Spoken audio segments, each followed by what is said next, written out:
iTiS World Worship Fellowship. Today is the 13th of June, 2026. It's Saturday, we're here at Inspire Cafe, where we fellowship physically. So if you're in Kampala, on any given Saturday, feel free to join us here. We have fellowship, we have social discussions, and of course we have a sermon at the end of each one. And today, in this Q&A segment, we want to discuss very, very briefly the question of life. Okay? We want to discuss the question of life. And we want to ask, what is life? We also want to contrast that with what is living. Is life the same as living? In science, we used to study about living things and non-living things. In science, this was called a non-living thing. But again, the manufacturer says it has a lifespan. So does it have life? So we want to ask ourselves the question of life. And as we go along, obviously, other questions will pop up. One of which will be, what is the end goal of life? Some say life is meaningless. I mean, we come, we hustle so hard, and then we die and disappear. Some say forever. We Christians say no, we don't disappear forever. It doesn't matter. The point is we die. So what is the meaning of life? Why do we work so hard? Why do we study so hard? People study PhDs upon PhDs. People write books upon books. You know, we come here to preach every Saturday and during the week. You know, what are we doing? So I'm here with Pastor Isaiah, Priest Isaiah. Simple question, very simple but complicated. What is life? Well, greetings everyone. My definition of life is in one word: combination. Life is combination. If it was our exam, I would be a new zero. Zero. Yeah. Okay, fine. If I ask you what is life and you say life is a combination, I will take the score, because you see, when you ask me what is life, I normally tell people that life is a combination of good and evil, of success and failure, of life and death, of ugly and beauty. It's a combination of wealth and poverty. Of wealth and poverty. It's a combination. It's a combination, not one of each. No. It is not life when there is only one. Life is combining, is having that porridge of the two. That is life. Without the two combined, or without the two present, or with one present and the other absent, it is not life.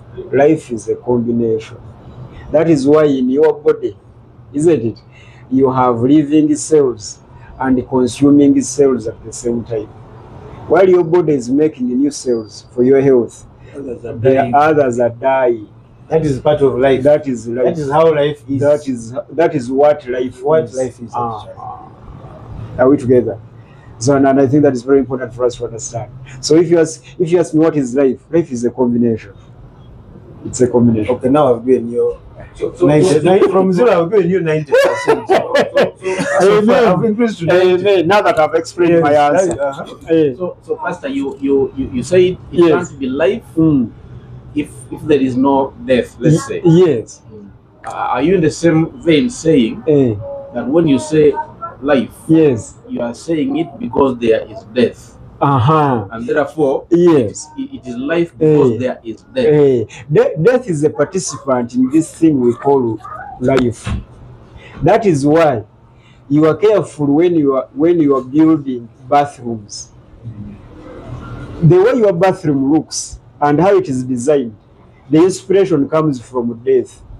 What do you mean? What do you mean? What do I mean? Well, that rug you put there, that rough rug you put there, the selection of tiles that you put in your bathroom were inspired by an aspect of life known as death. Even the way you walk, even what you eat. Now you know why your car has got seat belts, okay, and airbags, and these airbags. That is life. It is very important when you are in life, isn't it, to be conscious of the two sides of life, not only of one side. So those who bind the other side, Yes. I bind, what are they doing? Now, what they are doing, they are opposing another aspect of life. They are opposing life. They are opposing life itself. Because life under the earth, and I'm using a term, a biblical term, or under the sun, life under the sun is a combination. So, and I am audaciously saying this. I know you to be quite audacious. Yes, it is okay to be sick. Yeah? Sickness is part of life. I bind that sickness. Now, when you bind that sickness, that binding an existing reality is also sickness. And you can only bind what is existing.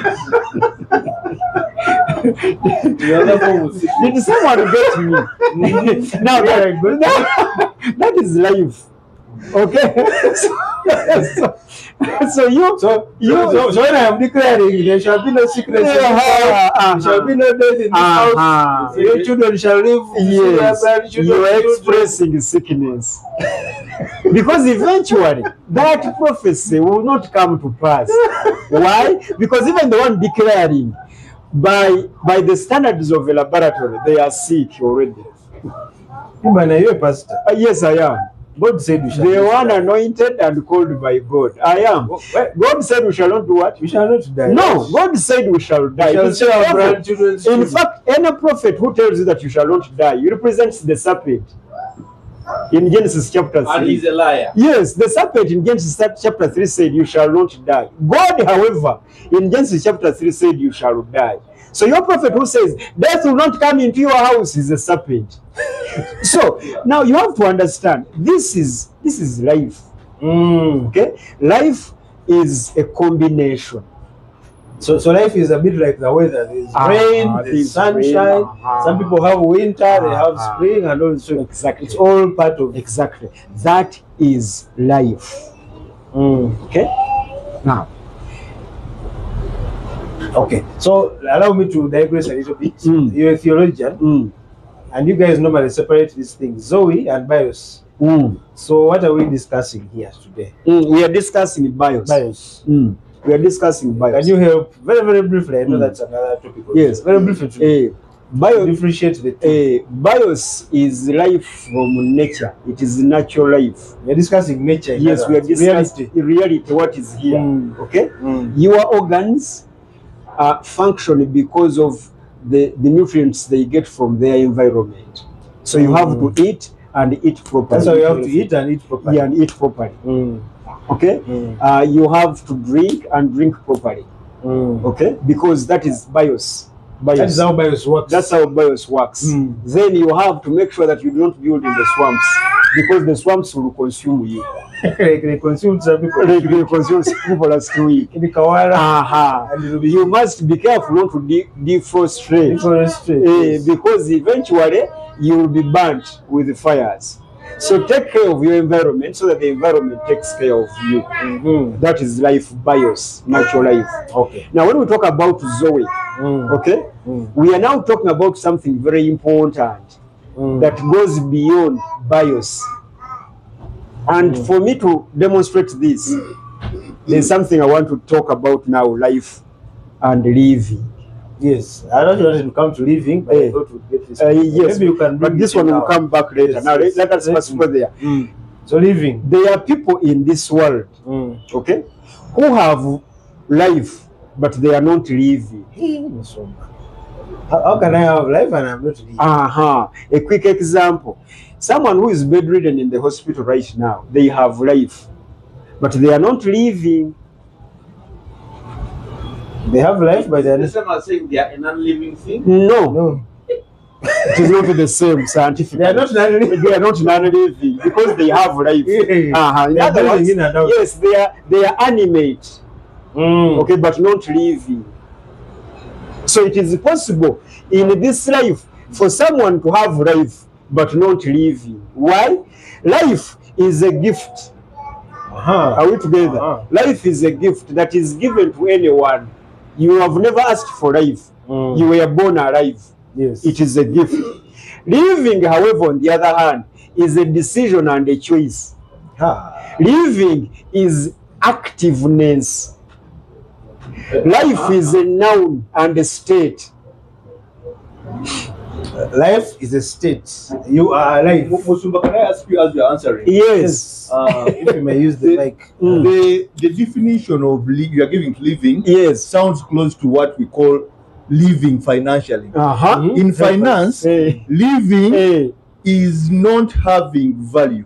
Living is having the time and the value and also consuming that value.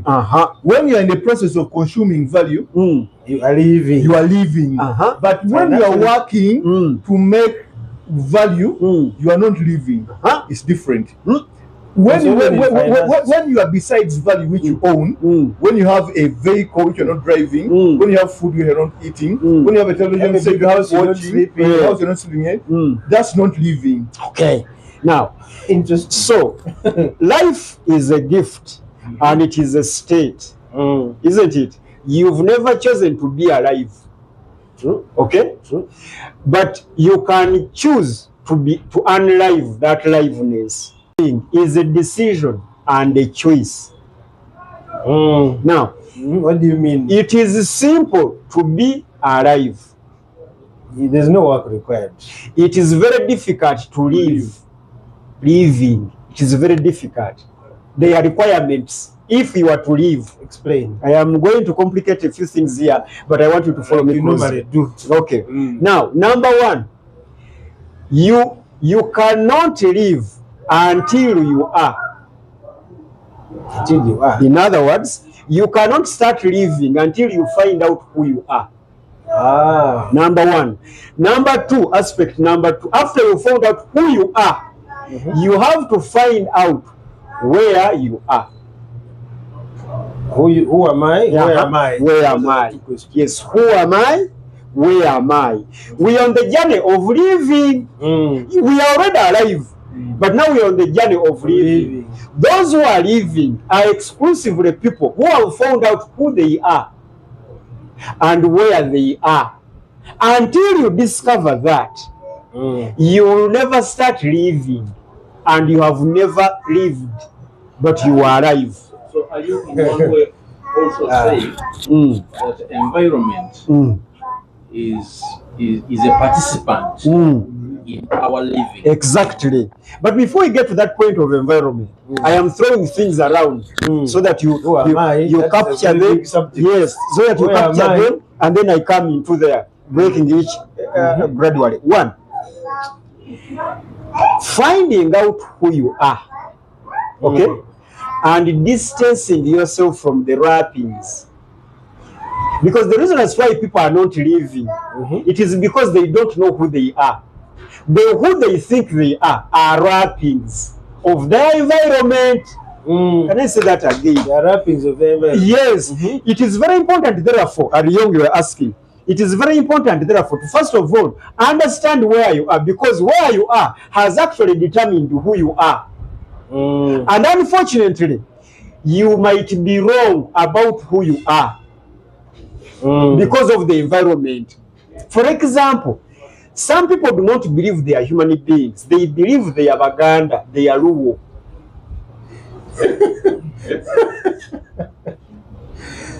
You understand that? Or at least they are Baganda before they are human beings. Or at least they are Baganda before they are human beings. Isn't it? Now, others do not believe, okay, that them and their profession, what they studied or they trained in whatever institution they went to, them and that training are two different individuals. Okay? Now, why is this important? Yeah, me, I'm a doctor. What do you mean? Me, I'm a doctor. Good. Fine. Are you a doctor? A doctor. Or you are a doctor training? Where is the difference? Because where is the difference? I'll just give you an example. There is a reason as to why in the same hospital where there are two professional doctors, one has got a longer queue than the other. So who's the real doctor there? You tell me. By the test of results. It is a very simple thing. One has got a calling in the same profession, the other doesn't have. So, doctor. Hey, I am going somewhere with this. Now you have to understand this, Ariel. Follow me closely. Until you discover who you are, you won't discover your purpose. Until you start serving your purpose, you have not started living.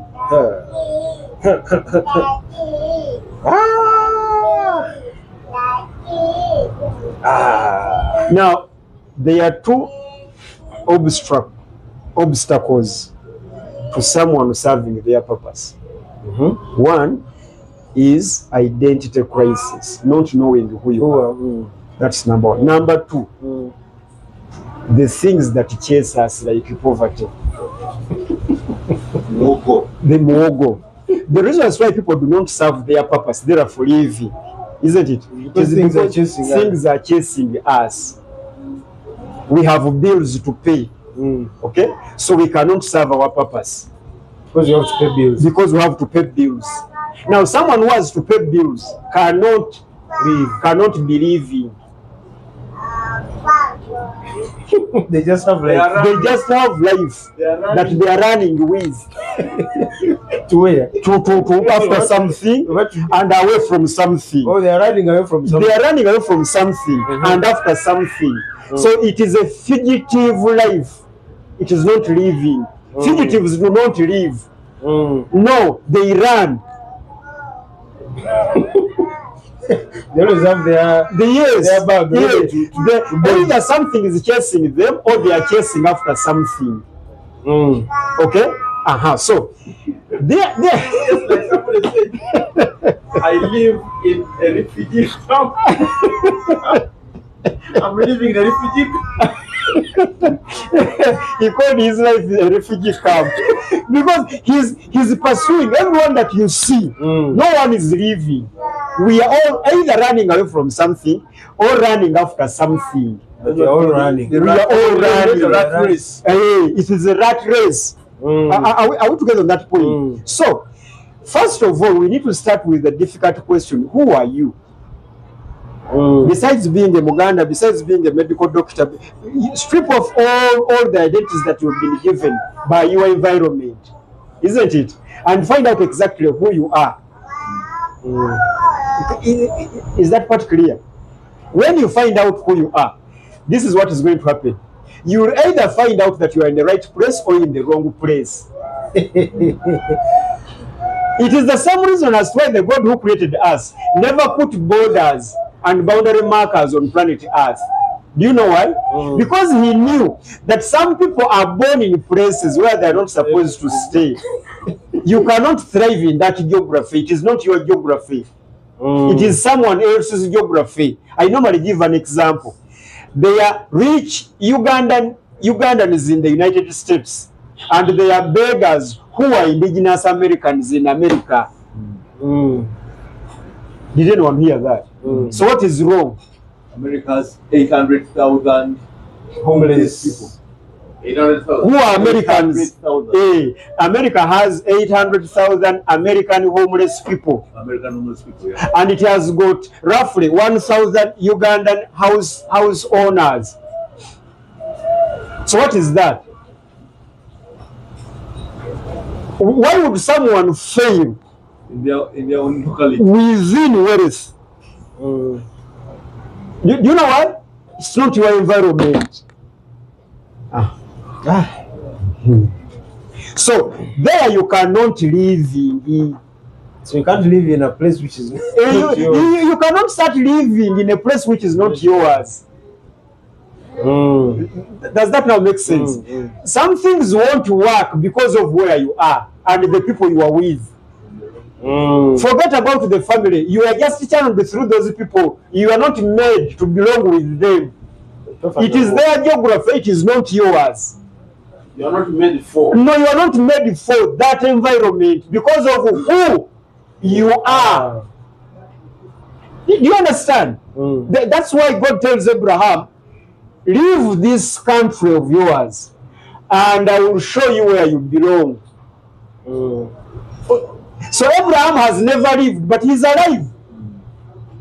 And then he goes out of that country and he goes to another country and then he starts living.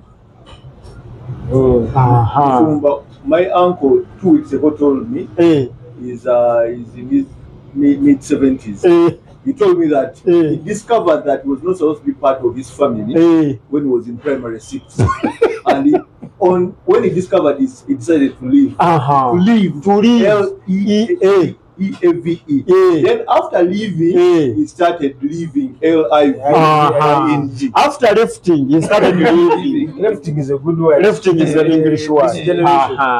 So some of us have not started living because we have not left.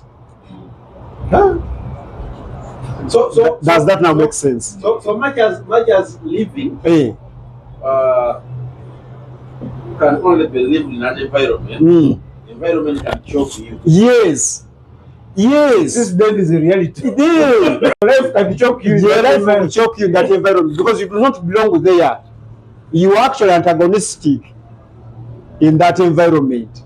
Okay? And the environment includes the geography and the people.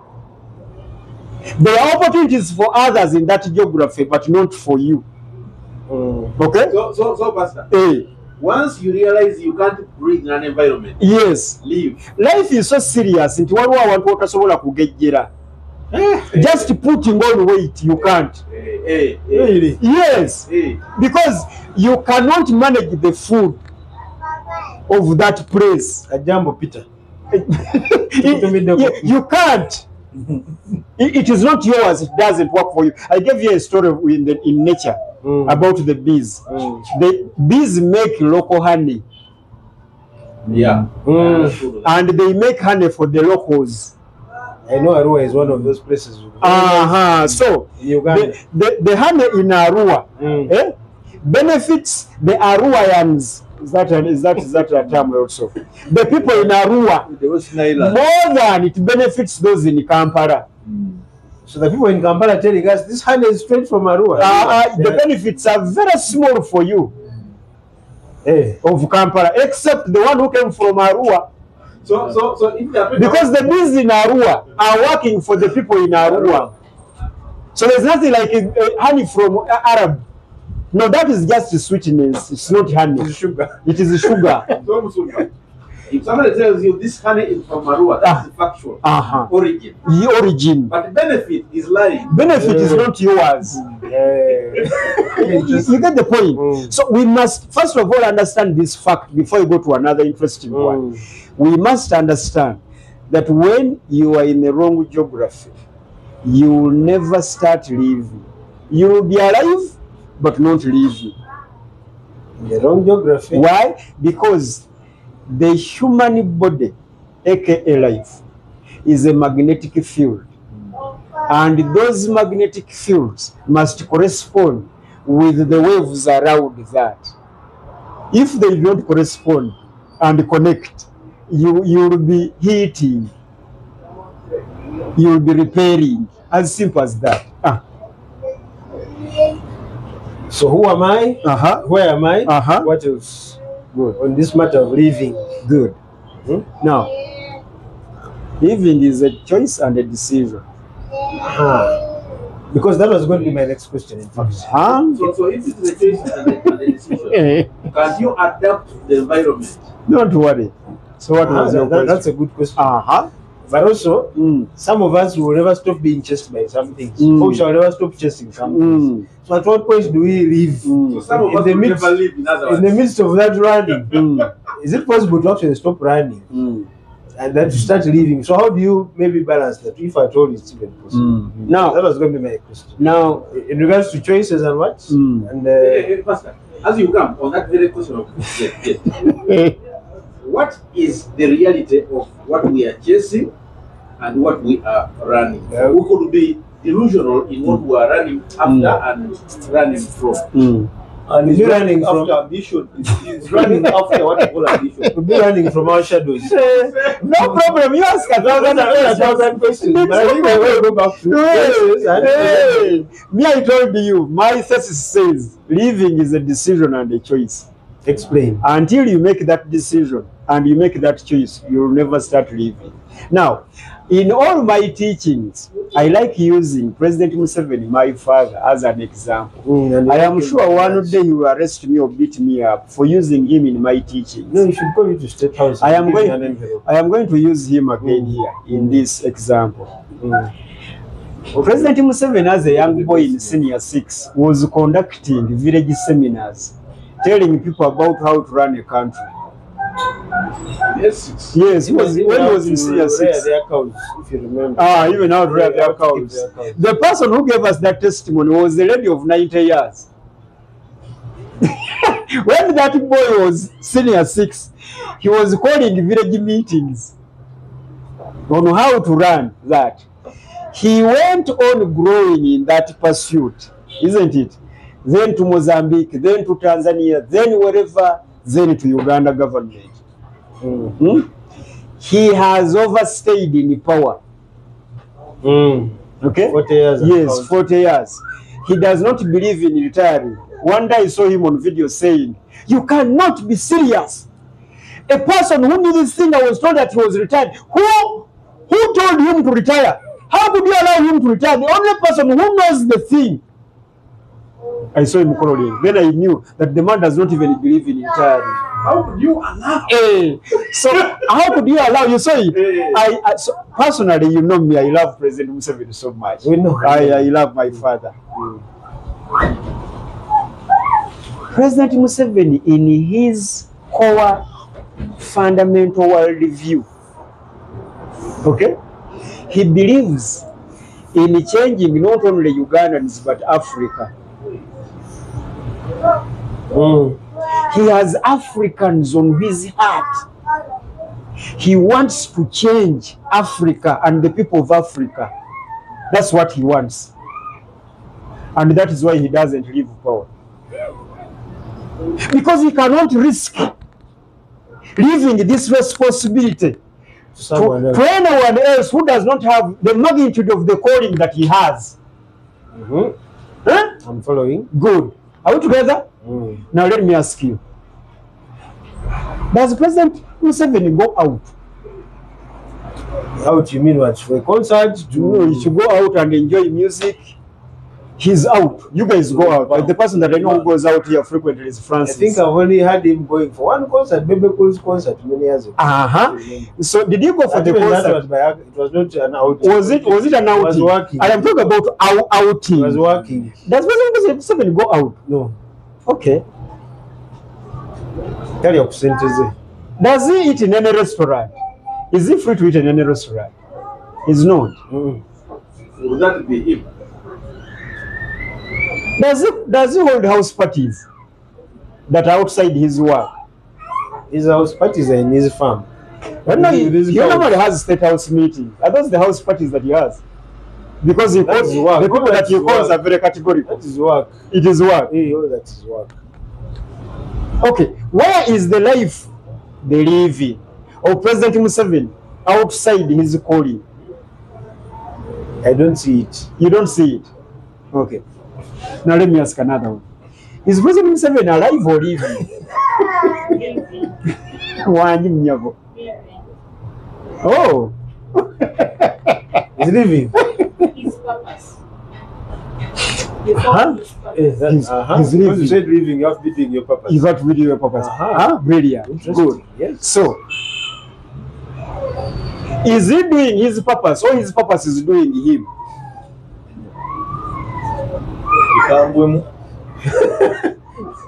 think it is. Sometimes he does his purpose, sometimes he does purpose. This way I'm going with this. You said it's a combination. It is because life is a combination. You get sometimes his purpose does him, sometimes he does. But does he have a living? No. According to me, he doesn't. Now, gentlemen and ladies, there are majority Musevenis in this world. People who do not have time for themselves. All the time they have is for money making. Yeah. What are you saying? Now, sente kikulu. Good. Sente is important. Yes, money is important. Money is important. To what extent? A very, very big extent. To which extent as far as life and living is concerned? That's what I'm asking. Because I'm not contesting the idea that sente kikulu. Another question you can ask. Yes. Is money an end in itself or a means to an end? That's why I asked in a different way. Is to what extent is money important? Money is just a means to live. To what extent is money important? Money is important. For a business person, money is important. For all of us. For a career politician like Museveni, power is important. To what extent is power important? To what extent is money important? Yes, very, very important. 100%. Yes, to what extent? 100. For what? In helping you live a good life. That would be the answer. So that I can live. Money. We make money To live. There is no power without money. We make money To live. to live. Isn't it? I'm being tempted to speak to Esther again. There is no power without money. There is only money without power, but there is no power without money. Now, we make money, okay? We make money for what? To live. To live. To live, be alive, or to living? To living. To living. Time in the future. No problem. No problem. So after we have made money, does money allow us to living? Most times it does not allow us. Which other times does it allow? If you are Money has never allowed anyone to living. It has never. Why? Because your time is too busier when you get the amount of money you are looking for to make sure that you keep it. So you are busy to get the money, and busy when you busier to keep the amount that you are chasing after. to keep the wealth. To keep the wealth that you have. So there is no living that is going to be given by money. And the busiest when a threat comes. That is why living is a choice and a decision. There is no enough money. Enough is a decision. It is you who decide that this is enough. Very right. Keep the money. There is no time when money will allow you to live. We are using the English here so people understand. There is no time when money will allow you to live. You will make money, and the more you make money, the more money will ask you to make more money, and the more you make more money, the more money will ask you to make more money. You become a servant. And then you become a slave who does not live. You remember the fugitive I talked about earlier? Who does not living, but who lives to make more money and who serves money, the money that does not serve him at any point in their life until they die. So there is not enough money. The concept and the idea of enough is a decision. It is you to decide that this is enough. Let me start living. If I die, I die. How about those who decide to start living even before they make the money? Now we come to the ambitious. Yes. Because there are those who are very ambitious. There are some of us who are told we are not ambitious. But did you understand that aspect of the people, of the business person, busiest business person, politician, and the politician like President Museveni? When does that man leave? Meeting after meeting. It is meeting after meeting. He sleeps for 2 hours and then he's woken up to run things. So when does he leave? There's no time. There's a guy who was in that office and he decided leaving. You remember that guy? Oh, the late Idi Amin. Idi Amin. Idi Amin. Yes, he lived in the office. He exercised living in that office. Saw him swimming, saw him boxing. He went swimming, he went boxing. 8 years. He played. He told the government to wait for him. And that is why he lasted that long. 8 years. 8 years. Compared to the one of 40. You now understand? Now let me ask you. Can you try and be an Idi Amin in your home? Can you try to live?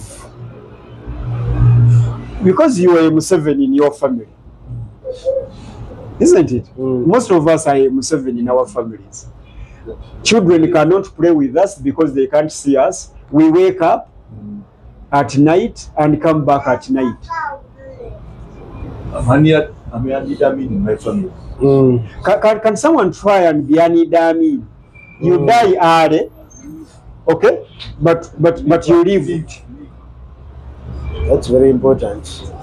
Because I wanted to make this clear. Better to have lived. Yeah, better to have lived For a short time. And never to have lived. And never to have lived and stayed a long time for ages. So, Pastor, are you saying living life is not about how long?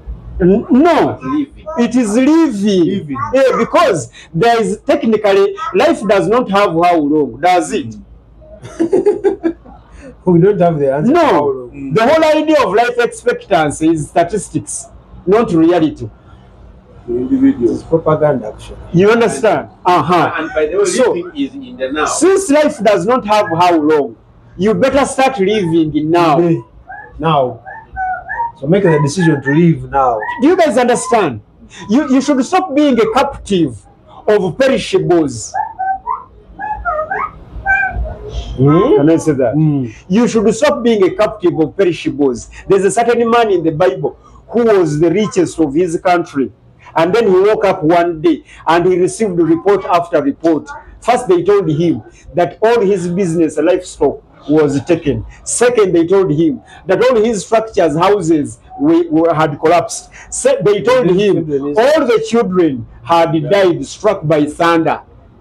Then he tore his clothes and said, I came with nothing, I'll go with nothing. Thinking that that was enough, he was struck with boils, the entire body. And these are things he had spent all his life working. They left in one day. By the time he was planning to start living, what he had worked for left. He left the WhatsApp group. They left the WhatsApp group. And the admin could not re-add because they left by themselves. Yeah. So the things that you're spending all your life and your time, the things that you're transactioning your living for, isn't it? You will wake up one day when they are no more and you have never lived, and you will have to start again. So I came here to tell you to start living. Decide to start living. Decide to start living. It is okay. Your shop can wait. Your school can wait. So we have bills to pay. The bills can wait. The whole clan is waiting for me. Yes, that whole clan can wait because you are useful when you are living. Pastor, I cannot hold on for a lifestyle trip because of school fees for kids. You cannot do that. For the trip? Yes. And I yes. sort out school fees. When that boy is young. He can repeat that class. You first go to the vacation. It was so nice. Don't call me. Yes. We must. Living is a decision, ladies and gentlemen. Let me ask you, when are you going to start living? You tell me when the bills will never be. They will always be there. I'll start living when I have some rentals bringing me passive. Okay, let's talk about that. Pastor, is Jesus' verse? This verse where Jesus says that you will always have the poor with you. He was talking about the bills. The bills, yeah. You always have the bills with you. Live now. You don't run away from renting and build a house and expect that you are done the bills are with paying for a house. No, you still pay for the house. There are taxes for house owners, aren't they? So if you are not renting where you sleep, don't you rent where you work from? You are still a tenant. Taxes so-called bills. Nasula ko munyumba ya mitwalo 8. Nga kasula 8 ne nebaka mwezi gugwa. kati emitwalo 8 Isasula biruzo. Masanyalaze mazzi. You understand? There is nothing in this life that cannot wait for you to live in. It is just a mindset. These bills and the world has sold us an idea that they cannot wait. But let me ask you, when you are sick and bedridden, what happens? Do they wait or they don't? They wait.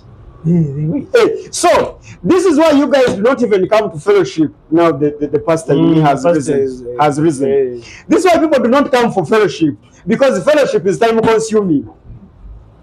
Yeah, you see, Saturday is a working day. Saturday is a working day. I have to work and so forth. Like you breathe your own oxygen that you manufacture. Tumbav. I'm telling you reality. You cannot disobey God, okay, and give precedence to your businesses and ignore the God who gives you the energy and the life. All things can wait.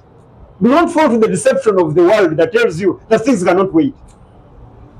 If you think they can't wait, you die. If you think they can't wait, die and you see whether they'll wait. And die and see whether they want to that desk where you sit in that office. Just wake up dead. Wake up dead and watch from a distance.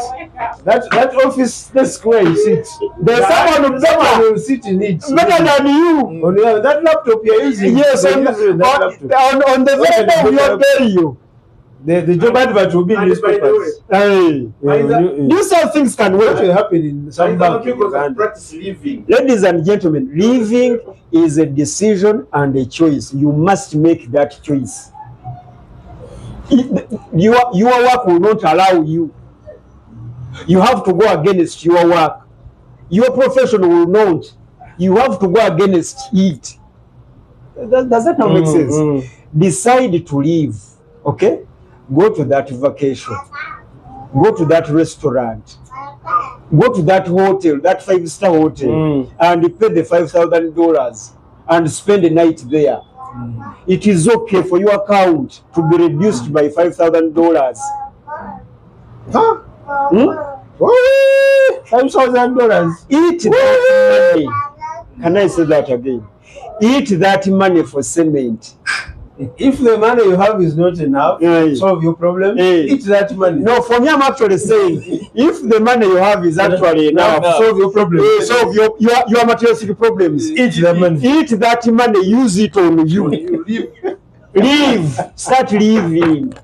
Live with that money. Isn't it? If you're a girl, that wig of 1 million is yours. Buy and it. You have the money. Buy it. And on your account, you have 1.1. Leave only 100,000 on your account and buy the wig. And wear it with pride. Wear the wig of 1M. That is done. 1M is done wig, isn't it? You have lived. You are no longer watching it on social media. You know the 1M. Buy the iPhone. You buy that iPhone. Don't be like Jethro. Jethro has Oppo 400 megapixel. Buy Samsung 26. So what phone do you have? Finally, yes. I want to go back to Jesus and finish. Yes. I have come so that they have life and have it abundant. Is that what Christ means? Exactly. It means that we live what we've just been describing. Exactly. That is the Christian life. First of all, I need people to understand that Christianity does not train and teach mediocres. Again, Christianity doesn't train and teach mediocres. Christianity is for ambitious people. That is why we walk by faith, not by sight. Faith is more ambitious than sight. Are you guys following? Sight is simple. Yes. Yes. Faith is more ambitious. We are telling people that Jesus Christ is coming back and there will be a recreation. That's what we're telling people. Science has even failed to believe us.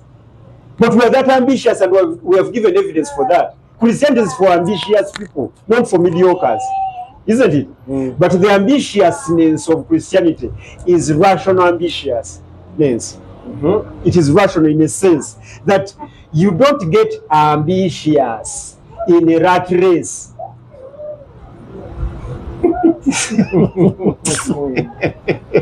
Ambitious while running. While running, you are fugitives and you're saying, I am busy, I am busy. The best term is called okwefurukuta.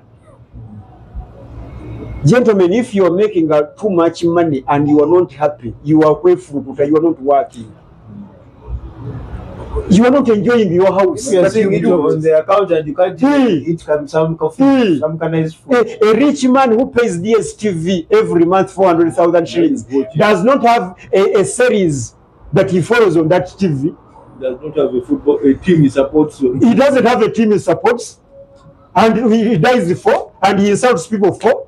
He bought the TV for the children. For the children. What about you? What is it for you? Me, I'm working. Well, you are for one. You are a donkey.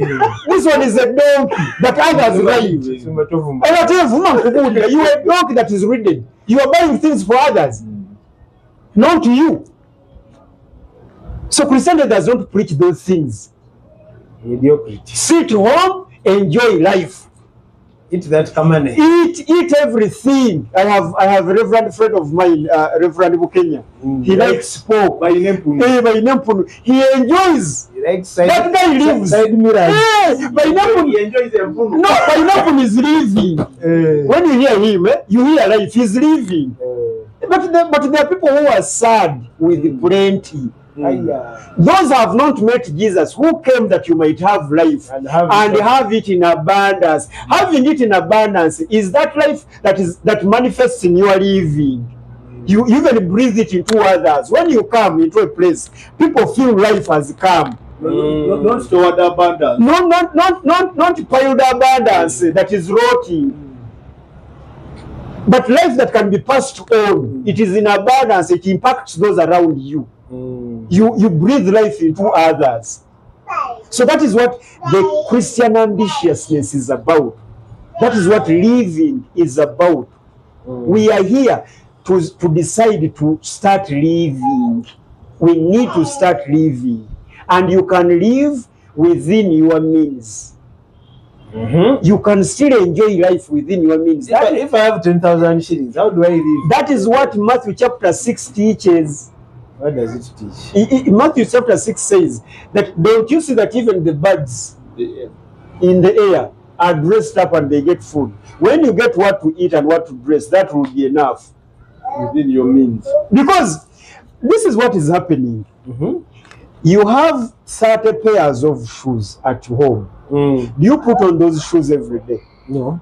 Why? One is for party, wedding. One is for what? For parties. No, you don't buy a party shoe without a party. You must have party. Hey, you buy it when you have a party. How can you keep a party shoe when there is no party? When the party is tomorrow, you buy the shoe today and give out it the next day after the party. And it was for party. Hey. You people. You throw it away, it was for the party. The next party you buy another shoe. Because you are living. Because you are living. That's how if you have 30 pairs of shoes, how many days are in a month? 30. That is every day a shoe. Change every day.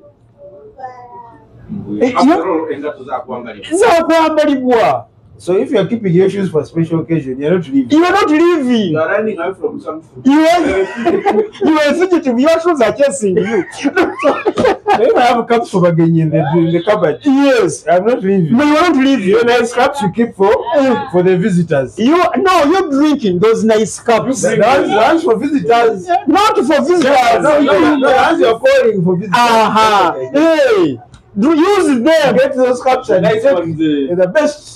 Those white bed sheets, you're keeping them for who? For visitors. You bring out all those white bed sheets. For me, I have nothing for visitors. Yeah. Even I have no visitors. I skip my bedroom and I even sleep. The visitor won't like the sheets that you slept in. Should leave your house. You are leaving.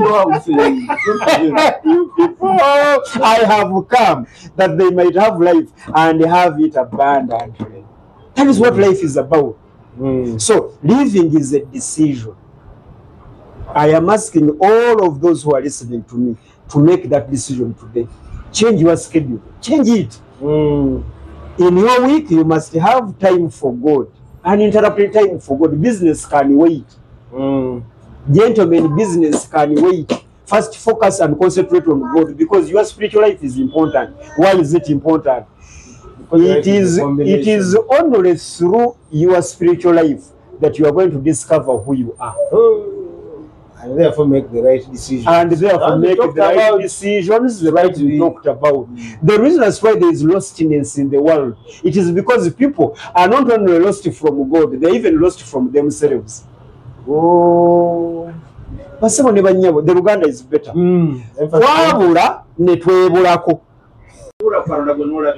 Someone translate that.